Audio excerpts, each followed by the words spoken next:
Well, Ross, thanks for joining us. You were beaten by a good team, weren't you? Very good team, Dave. We knew that beforehand. I think I'm gone on record of saying it this week that we knew we were coming up against a team that were very, very capable in this league, and I thought they showed that on many occasions, certainly in the first half and then at times again in the second. No doubt you were very concerned about the amount of possession they had in that first half. Yeah, it was something, I'll be brutally honest, something that I feel I didn't get particularly right today.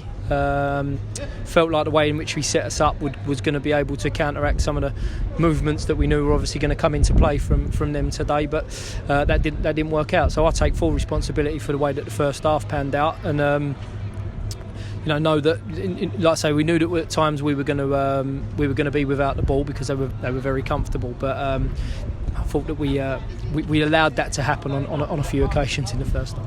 Despite all that possession, they didn't have that many chances, but their goals per chance ratio was very high.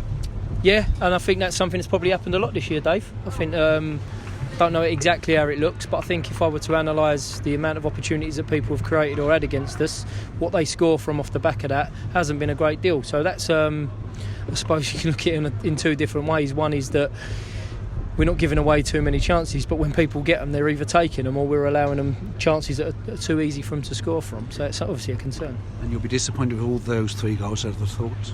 Yeah, I haven't watched them back yet because they've come out quite quickly, obviously. But the first one looked to me like a cross-shot type thing. I thought we defended our box first sort of, I don't know however long it was before they scored, but I thought we defended our box quite resolutely, to be honest. Had a number of corners when we kicked off, and I never really felt under a great deal of pressure. If anything, we had a couple of opportunities where we broke away and had the first sort of shots in the game. So that sort of crossy one to go in, I don't know exactly how it went in, where the blame lies, but unfortunately it found its way in the back of the net. And I think the second one took a deflection, or was it second or third? The one that took a deflection, I think, off of Joe and found itself in the top corner.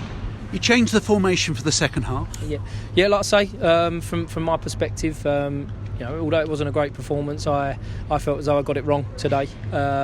So felt as though we needed to address it at half time, and obviously we had that discussion at what the best way to go about that was, and how we felt we were going to give ourselves a little bit of stability to try and build our way into the game. So 4-4-2 is not a particular formation we've used a great deal this year, other than in the latter stages at Salford, and obviously in terms of the second half improvement, that was obviously something that we found worked to a degree.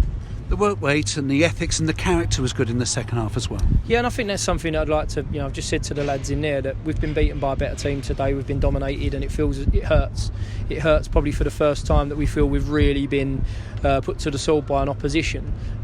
So let's get over that, try not to hang on to the disappointment too much. We need to learn from it, we need to analyse our individual performances, of which I can include myself in that, and then at the same time what we look like as a team, and we need to try and find our way of bouncing back. But I think the one thing you can't question about the group as a whole is that they continue to work hard and compete and try and give themselves an opportunity to at least either stay in the game or try to sort of get back in it a little bit. It was tough today. It could be tougher next week at Exeter. Yeah, I think so. I've said in there again, like today, and the next two are tough. The team's at the top of the league, but my pre-match team talk obviously didn't work. But the pre-match team talk before the game to the lads was, these are the occasions where there's 1,400 away fans and the place is rocking that you should have wanted to been playing in. When we look back at that ugly blue kit that we had to wear sitting on the sideline last year, and what we had to put up with some of the stadiums we had to go to, the reason we did it and we were successful was to get on platforms like today where we can go and compete, and unfortunately we've not competed to the level that we would have hoped today. Those substitutes, they've got to be in your thoughts for the starting 11 next weekend now. Yeah, and I suppose to a degree, I feel disappointment for people like Dale Gorman and Jordan Maguire-Drew, and Louis missed out today because of the change of shape more than anything else. I haven't been too disappointed with his performances. It was the change of shape that led to him coming out of the team, but certainly when the three of them come on, mentioned in the change room at the end there, that they all showed that character, as the rest of the group did, to have a go in the second half. What about injuries? Josh Coulson seemed to pick up a knock. Is Dan Happy okay? Yeah, with Dan as well, again at half time, that my reasoning behind him was to change the shape.